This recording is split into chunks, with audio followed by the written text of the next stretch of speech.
Hello everyone, आपका इस channel पर स्वागत है। जैसा कि आपको पता है, हम इस चैनल पर एमसीक्यू प्रश्नों के माध्यम से टॉपिक को पढ़ते हैं।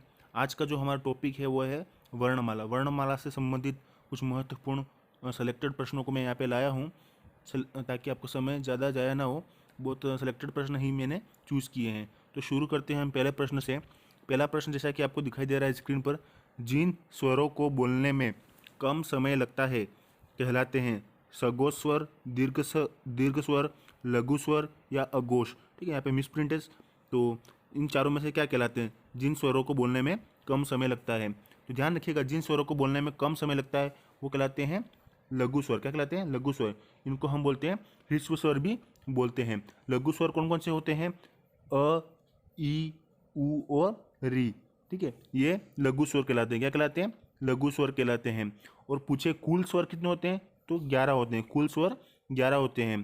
ठीक है, इसमें से 4 होते हैं वो लघु स्वर होते हैं और बाकी के 7 दीर्घ स्वर होते हैं। इस प्रकार हमारे इस प्रश्न का उत्तर हो जाएगा ऑप्शन नंबर 3। अगले प्रश्न की तरफ हम बढ़ते हैं।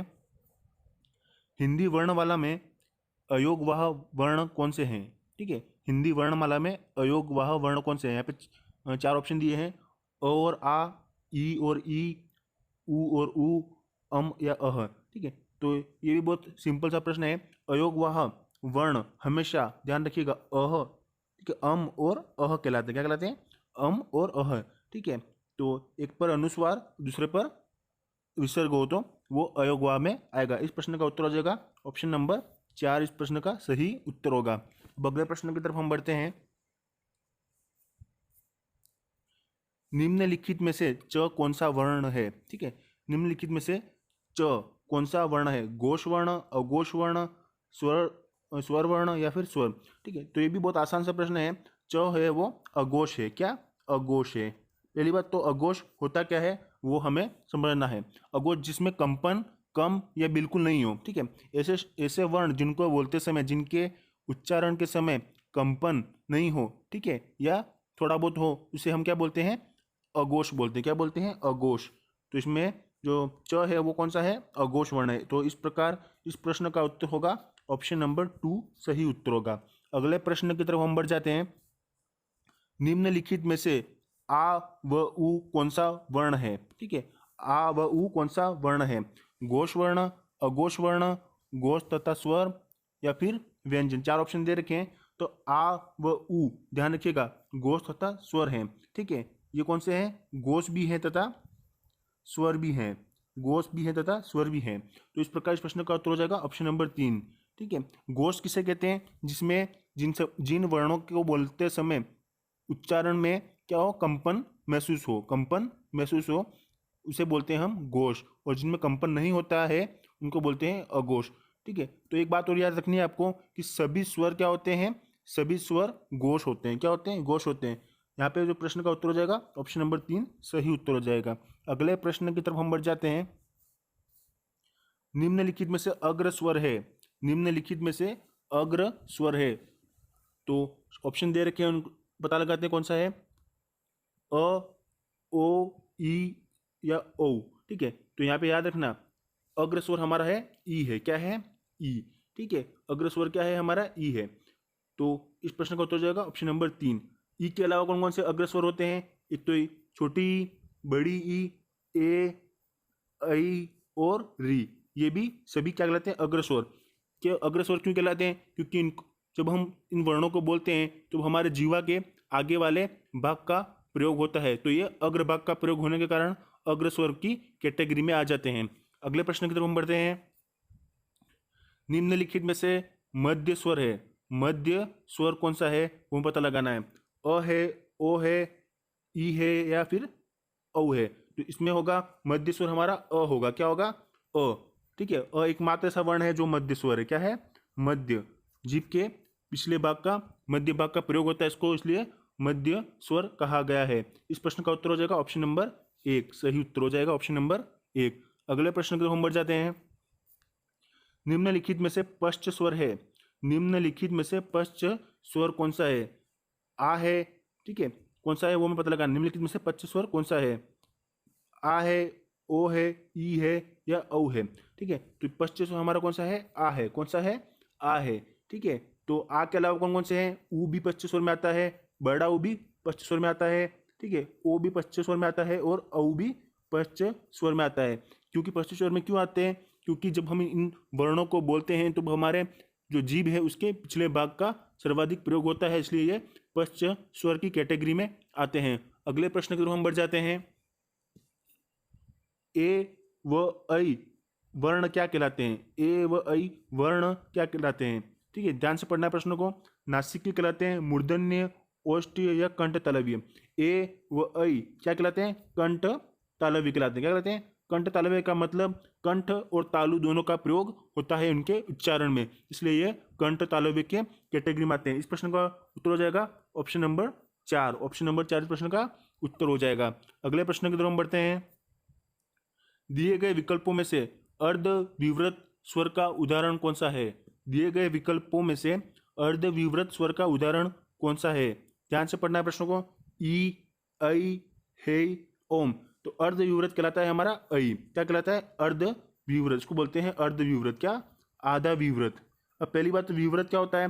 विवृत उसको बोलते हैं जिन वर्णों के उच्चारण के समय मुंह पूरा खुलता है उनको विवृत बोलते हैं, लेकिन यहाँ पे हमें पूछा गया है अर्धविवृत। तो ऐ ऐसा वर्ण है जिनको उच्चारण करते समय मुंह है वो आधा खुलता है, इसलिए इसको अर्धविवृत की कैटेगरी में डाला गया है। अगले प्रश्न की तरफ हम बढ़ते हैं। दिए गए विकल्पों में से संवृत स्वर कौन सा है? संवृत स्वर कौन सा है? ई, ए, है या ओम। ठीक है, तो यहाँ पे 4 ऑप्शन दे रखे हैं। तो संवृत स्वर कौन सा है? संवृत का मतलब क्या होता है? सबसे पहले समझ लो। संवृत जिनके उच्चारण के समय मुंह लगभग बंद ही रहता है, लगभग बंद रहता है। ठीक है, तो एकमात्र वर्ण ऐसा है वो है ई। ठीक है, ई। यहाँ पे 4 ऑप्शन में से एकमात्र ये कौन सा है? ई है, जो संवृत की कैटेगरी में आ रहा है। अगले प्रश्न की तरफ बढ़ते हैं हम। दिए गए विकल्पों में से कौन सा वर्ण ओष्ठ्य का उदाहरण नहीं है? ठीक है, ओष्ठ्य का उदाहरण नहीं है। नहीं पे विशेष ध्यान रखना है, प्रश्न गलत कर बैठोगे वरना। यहाँ पे ऑप्शन दे रखे हैं ऊ, बड़ा ऊ, आ, ये ब। ठीक है, तो ओष्ठ का उदाहरण वो साधारण सा प्रश्न है ये। आ है वो ओष्ठ का उदाहरण नहीं है। ठीक है, बाकी ऊ, ऊ, ठीक है, ब, फ, प, ब, ये सब किसकी कैटेगरी में आते हैं? ओष्ठ की कैटेगरी में आते हैं। क्यों आते हैं ओष्ठ की कैटेगरी में? क्योंकि जब इनका उच्चारण किया जाता है तब होठों का प्रयोग सर्वाधिक होता है, इसलिए आते हैं। ठीक है, तो इस प्रकार हमारे प्रश्न का उत्तर हो जाएगा तीसरा, क्योंकि यहाँ पे हमें ओष्ठ की कैटेगरी में जो नहीं है उसके बारे में पूछा था, तो ऑप्शन नंबर 3 सही उत्तर होगा। अगले प्रश्न की तरफ हम बढ़ जाते हैं। दिए गए विकल्पों में से कौन सा वर्ण ऊष्मीय वर्ण का उदाहरण है? ऊष्मीय वर्ण के बारे में पूछा है। स, ह, ल, लह, म, मह, य, व। ठीक है, तो इसमें ऊष्मीय वर्ण का जो उत्तर है वो है स और ह। स और ह किस में आते हैं?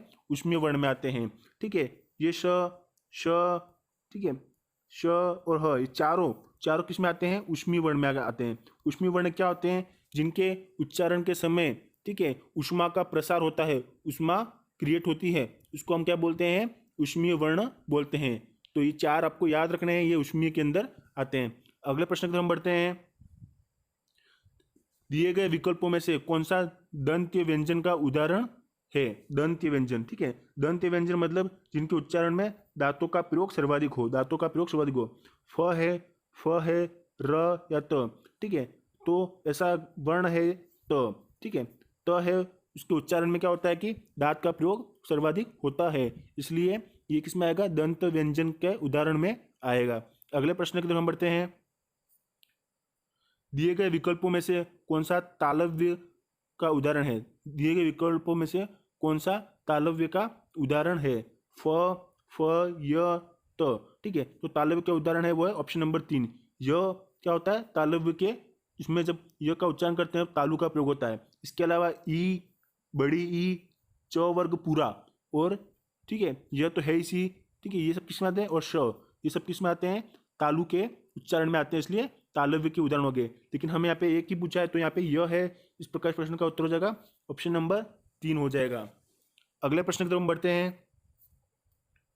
दिए गए विकल्पों में से कौन सी दंत्य ध्वनि का उदाहरण है? ये प्रश्न पहले भी आ चुका है, लेकिन यहाँ पे दूसरा ऑप्शन पूछा है, फ न य च। ठीक है, यहाँ पे दंत्य ध्वनि के बारे में पूछा गया है। दिए गए विकल्पों में से कौन सी दंत्य ध्वनि का उदाहरण है? तो इसमें न। ठीक है, न। यहाँ पे आपको सुविधा होगी, अगर आप संस्कृत के कुछ सूत्र याद कर लेंगे तो आपको पता पड़ जाएगा कि कौन सा जो वर्ण है वो कहाँ से उच्चारित होता है। तो यहाँ पे न है वो दंत ध्वनि का उदाहरण है। अगले प्रश्न की तरफ हम बढ़ जाते हैं। निम्नलिखित में से किस विकल्प में सभी वर्ण महाप्राण हैं? सभी विकल्प क्या है? महाप्राण है। ठीक है, सबसे पहले तो समझना जरूरी है कि महाप्राण होता है क्या है। महाप्राण उसे होते हैं जिन वर्णों के उच्चारण के समय मुख से हवा, ठीक है, हवा या वायु की मात्रा सर्वाधिक निकलती है, वो महाप्राण में आते हैं। ठीक है, और जिनमें कम निकलती है वो किसमें आते हैं? अल्प प्राण में। लेकिन हमें यहाँ पे महाप्राण के बारे में पूछा है, कौन सा विकल्प है जिसमें सभी वर्ण महाप्राण है? ग छ त ध ग ज स थ ह या द न ग। तो यहाँ पे महाप्राण कौन सा है? स थ और ह। स और थ और ह क्या है? महाप्राण है। ठीक है, इनके उच्चारण के समय क्या होगा? वायु सर्वाधिक मात्रा में निकलेगी। ठीक है, अगले प्रश्न की तरफ हम बढ़ जाते हैं। निम्नलिखित में से किस विकल्प में कौन सा वर्ण महाप्राण है? ठीक है, यहाँ पे भी महाप्राण के बारे में पूछा है, क ग न ख। ठीक है, तो ख है वो क्या है? महाप्राण में आता है। मैं आपको समझा देता हूँ, जैसे कि यहाँ पे ये लिखा क ख ग और ग। ठीक है, तो जो पहला शब्द है वो है यहाँ पे अल्प प्राण है, ये महाप्राण हो गया। ठीक है, ये महाप्राण हो गया, ये वापस से अल्प प्राण हो गया। ठीक है, और ये वापस से महाप्राण हो गया। ठीक है, आपको समझना है कि यहाँ पर दूसरा और चौथा जो वर्ण है वो क्या होता है? महाप्राण होता है। ठीक है, तो इस प्रकार इस प्रश्न का उत्तर हो जाएगा ख। अगले प्रश्न की तरफ हम बढ़ते हैं। ज और ज किस प्रकार के व्यंजन है? ज और ज किस प्रकार के व्यंजन है यहाँ पे पूछा गया है। ऊष्म व्यंजन है, उपक्षिप्त है, संयुक्त है या स्पर्श संघर्षी है? तो यहाँ पे ये ज और ज क्या है? यहाँ पे स्पर्श संघर्षी है। क्या है? स्पर्श संघर्षी। सबसे पहले समझो कि स्पर्श होता है क्या है। स्पर्शी व्यंजन इन्हें कहते हैं जिनमें जीभ मुख के किसी न किसी भाग से स्पर्श करती है, वे स्पर्शी व्यंजन कहलाते हैं। स्पर्शी व्यंजन कितने प्रकार के होते हैं? 25 होते हैं। मतलब टोटल कितने होते हैं? 25 होते हैं। टोटल 25 होते हैं। तो इस प्रकार इस प्रश्न का उत्तर हो जाएगा चौथा, क्योंकि यहाँ पे स्पर्श और संघर्षी दोनों ही पूछा गया था। तो ज और ज दोनों स्पर्श और संघर्षी की कैटेगरी में आते हैं। अगले प्रश्न की तरफ हम बढ़ते हैं।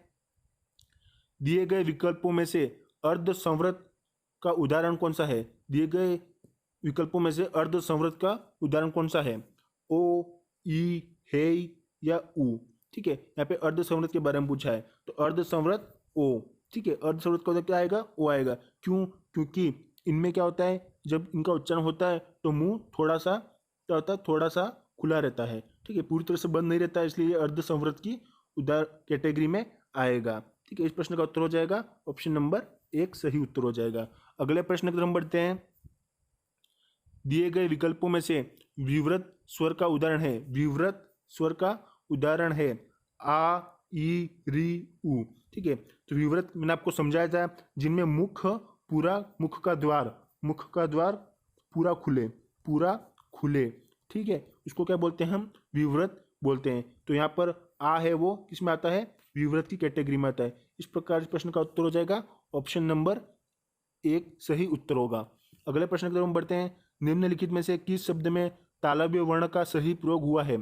तालव्य वर्ण का सही प्रयोग हुआ है। यहाँ पे शब्द रखें, नाम, चाचा, रथ या खद। तो प्रश्न का सही उत्तर होगा ऑप्शन नंबर 2। चाचा जो शब्द है उसमें तालव्य वर्ण का प्रयोग हुआ है, क्योंकि च क्या होता है? तालव्य वर्ण होता है, इसलिए इस प्रश्न का उत्तर हो जाएगा ऑप्शन नंबर 2 सही उत्तर हो जाएगा। अगले प्रश्न की तरफ हम बढ़ते हैं। निम्नलिखित में से किस शब्द में द्वित्व व्यंजन का सही प्रयोग हुआ है? द्वित्व व्यंजन। ठीक है, द्वित्व व्यंजन का सही प्रयोग हुआ है। दिल्ली, उत्साह, कविता या वर्षा। ठीक है, तो यहाँ पे दिल्ली में जो दिल्ली शब्द है उसमें द्वित्व व्यंजन का प्रयोग हुआ है। जब एक ही प्रकार का व्यंजन समान प्रकार के व्यंजन से जुड़ जाता है, ठीक है, तो उसको बोलते हैं द्वित्व व्यंजन। ठीक है, जैसे कि यहाँ पे उदाहरण देता हूँ, कच्चा। कच्चा जो है इसमें यहाँ पे ये द्वित्व व्यंजन का उदाहरण है। ठीक है, पक्का, ये भी क्या है? द्वित्व व्यंजन का उदाहरण है। अगले प्रश्न की तरफ हम बढ़ते हैं। जिन शब्दों के अंत में अ आता है, जिन शब्दों के अंत में अ आता है वो कहलाते हैं अकारांत, अंतस्थ, अयोगवा या अनुस्वार। ठीक है, अकारांत कहलाते हैं। ठीक है, जिन शब्दों के अंत में अ आता है वो क्या कहलाते हैं, अकारांत कहलाते हैं। इस प्रश्न का उत्तर हो जाएगा ऑप्शन नंबर ए। अंतस्थ तो आपको पता होगा, य, र, ल और व, ये 4 वर्ण अंतस्थ में आते हैं। ठीक है, आगे बढ़ते हैं हम अगले प्रश्न की तरफ। अनुनासिक व्यंजन कौन से कहलाते हैं? अनुनासिक व्यंजन कौन से कहलाते हैं? वर्ग के प्रथमाक्षर, वर्ग के तृतीयाक्षर, वर्ग के चतुर्थाक्षर या वर्ग के पंचमाक्षर। तो जो अनुनासिक व्यंजन है, वो क्या कहलाते हैं? वर्ग के पंचमाक्षर कहलाते हैं। क्या कहलाते हैं? वर्ग के पंचमा अक्षर। ठीक है, जैसे कि अंग, ईय, ये सब वर्ग के क्या है? पंचमा अक्षर है, वर्ग के पंचमा अक्षर हैं। ठीक है, तो ये क्या आते हैं? अनुनासिक कहलाते हैं। अगले प्रश्न की तरफ हम बढ़ जाते हैं। भाषा की सबसे छोटी इकाई कौन सी होती है? भाषा की सबसे छोटी इकाई कौन सी होती है? ध्वनि, वर्ण, शब्द, कोई नहीं। ठीक है, भाषा की सबसे छोटी इकाई होती है वर्ण होती है। क्या होती है? वर्ण होती है। क्या होती है? वर्ण। यहाँ पे याद रखना है आपको, सबसे छोटी इकाई होती है वर्ण। ठीक है, अगले प्रश्न की तरफ हम बढ़ते हैं। भाषा की अर्थ के आधार पर सबसे छोटी इकाई होती है। अर्थ के आधार पर, नोट कीजिएगा, यहाँ पूछा है अर्थ के आधार पर, जबकि पिछले प्रश्न में केवल पूछा था कि भाषा की सबसे छोटी इकाई। ठीक है, तो इस प्रश्न का ऑप्शन क्या है, उनको पढ़ते हैं। ध्वनि, वर्ण, शब्द या कोई नहीं। ठीक है, जब भी आपको अर्थ के आधार पर पूछे, सबसे छोटी इकाई शब्द होगी। क्या होगी? शब्द। सबसे छोटी इकाई क्या होगी? शब्द। ठीक है, और केवल खाली पूछे कि भाषा की जो इकाई है, ठीक है, सबसे छोटी इकाई कौन सी है, तो वो वर्ण आएगी। लेकिन अर्थ के आधार पर पूछता है तो शब्द आएगी। तो इस प्रकार इस प्रश्न का उत्तर हो जाएगा ऑप्शन नंबर 3। अगले प्रश्न की तरफ हम बढ़ते हैं। निम्न में से पार्श्विक वर्ण है। निम्न में से पार्श्विक वर्ण है र, ल, च, प। ठीक है, तो ल को हम क्या बोलते हैं? पार्श्विक वर्ण बोलते हैं। ठीक है, क्या बोलते हैं? पार्श्विक वर्ण। यहाँ पे उत्तर हो जाएगा ऑप्शन नंबर 2। आपको ये सारे प्रश्न अच्छे से पढ़ के जानने, एग्जाम से पहले याद रखना है। इनमें से कोई ना कोई प्रश्न आता है, यही लेवल रहता है एग्जाम का। ठीक है, ध्यान रखिएगा। अगले प्रश्न की तरफ हम बढ़ते हैं। निम्न में से लुंठित वर्ण है। लुंठित वर्ण है र, ल, च, प। ठीक है, लुंठित वर्ण कौन सा है? तो लुंठित वर्ण है र। ठीक है, र को हम क्या बोलते हैं? लुंठित वर्ण बोलते हैं। इसको हम प्रकंपित भी बोलते हैं। क्या बोलते हैं? प्रकंपित भी बोलते हैं। ठीक है, याद रखना है। इस प्रश्न का उत्तर हो जाएगा ऑप्शन नंबर 1। अगला प्रश्न नंबर बढ़ते हैं। निम्न में से दंतोष्ठीय वर्ण है। निम्न में से दंतोष्ठीय वर्ण है त, म, व, प। ठीक है, तो दंतोष्ठी वर्ण है व। ठीक है, इसको हम संस्कृत के सूत्र से याद करें तो वकारस्य दंतोष्ठ। ठीक है, ये भी इसका सूत्र होता है। तो व क्या है? दंतोष्ठी वर्ण। कौन सा है? दंतोष्ठी। इस प्रश्न का उत्तर हो जाएगा ऑप्शन नंबर 3। अगले प्रश्न हम बढ़ते हैं। निम्न में से अर्धस्वर है। निम्न में से अर्धस्वर है य, फ, न और प। ठीक है, अर्धस्वर के बारे में पूछा है तो याद रखिएगा हमेशा, अर्धस्वर है य। अर्धस्वर है कौन सा है? य है। ठीक है, अगले प्रश्न हम बढ़ते हैं। निम्न में से संघर्षहीन वर्ण का युग्म है। निम्न में से संघर्षहीन वर्ण का युग्म है। ठीक है, य, व, फ, ब, न, थ या प, फ। तो याद रखिएगा संघर्षहीन वर्ण। ठीक है, य और व। ठीक है, य और व क्या है? संघर्षहीन वर्ण की कैटेगरी में आते हैं, क्योंकि इनके उच्चारण के समय जो घर्षण है वो बहुत कम होता है, वायु की मात्रा बहुत कम निकलती है। ठीक है, जो मतलब इसका मुख का द्वार है बहुत संकरा होता है, इसलिए बहुत कम मतलब बहुत खुला हुआ होता है, घर्षण की बहुत कमी नहीं होती है, इसलिए संघर्ष इनमें आते हैं। ठीक है, तो हमारे यहाँ पे ये प्रश्न है वो प्रश्नों की श्रृंखला समाप्त होती है। आप हमें कमेंट में बताइएगा कि आपको ये प्रश्न उत्तर कैसे लगे, ताकि हम आगे से कुछ और अगर इम्प्रूवमेंट की ज़रूरत है तो अवश्य करेंगे। आप हमारे चैनल को लाइक, शेयर और सब्सक्राइब कीजिएगा। धन्यवाद।